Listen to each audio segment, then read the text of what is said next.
Hey there, Chiefs Kingdom. We have an update for you. We've been waiting kind of all week. You saw the game plan video. If you haven't, make sure you go back and watch that. The game plan from Friday, where me and Dan break down the keys to victory, our predictions, as well as Matt Derrick's with us, and Coach Vaz giving you a breakdown of the Spags defense, where he talks about what the role is that Tyrann Mathieu plays. And that's really critical because Tyrann Mathieu is off the COVID list as of today. Looks like he's going to be a game time decision. That's going to be critical for these Chiefs. Now, what we talk about with that is what that role is, especially in the two high looks that the Chiefs are going to use from time to time. And I think against OBJ, it's particularly important because Tyrann will be the guy that can be the handcuff over the top. Now, if they move OBJ around like I expect them to, that means he's not always going to go against the same DB.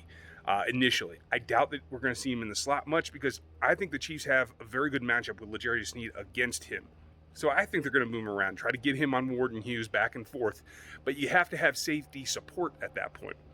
That's what Tyrann comes in for. And I think really at the end of the day, whether Tyrann's 100% or not, they said that he's been asymptomatic for a while and that he's been taking it easy this week. That's a big plus.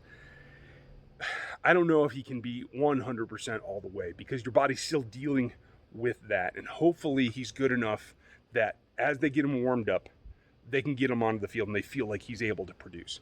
A couple of takeaways from that are, A, it looks like it's going to be a game time decision, so watch warm-ups. We'll have information for you as they get on the field during warm-ups from not just Matt Derrick, but from Dan and I as well. And we'll try to do, maybe I'll try to do a warm-up update here on the channel when we can.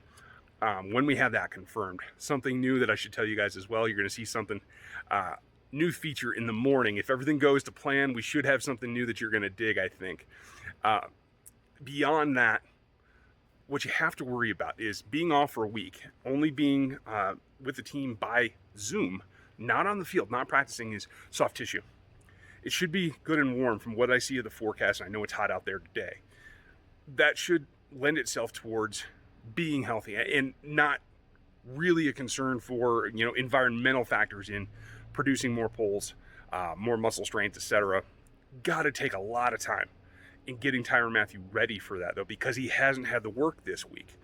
And I think that comes down to Rick Burkholder and his team. I think it comes down to the masseuses. I think it comes down to, getting good and loose before game time.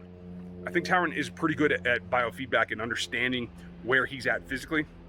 You don't see him have a lot of soft tissue issues because of that. That's going to be key today. So I'm here doing my other hobby project here on Saturday. And I'm going to be getting into some college football. If you haven't heard yet, I'm going to be hosting the Locked On NFL Draft Show moving forward, where we're going to talk about college prospects all year round. And that's going to be fun as well. So I'm going to keep an eye on today. While I'm keeping an eye on those things, what we hear from Tyrann, if we hear anything at all. And at the very least, I'll bet he's in there getting some work done, getting some soft tissue, probably going through a bit of a run workout. Let's see where he is capacity-wise. Then in the morning, they'll go through warm-ups. We'll have those updates. I think this is going to be a good sign for the Chiefs, and I think what the game plan boiled down to earlier in the week, on Friday, is really not going to change other than the fact that hopefully they don't have to replace him. If he's 90, 95%, I think he goes. If not, we're going to see some combination of Thornhill, Sorensen will obviously be the starters. Then you're going to have, is it going to be Watts? Is it going to be some other fill-in? Are they going to do something different with the DBs? You guys have heard our predictions and what we think of that. If you haven't, again, go check that game plan video. Game Time, Showtime. Game Plan Showtime is what it's called. A great show, and I wanted to kick it off really well this year, so that's what's out there. Thanks for watching this one, and we'll check you next time.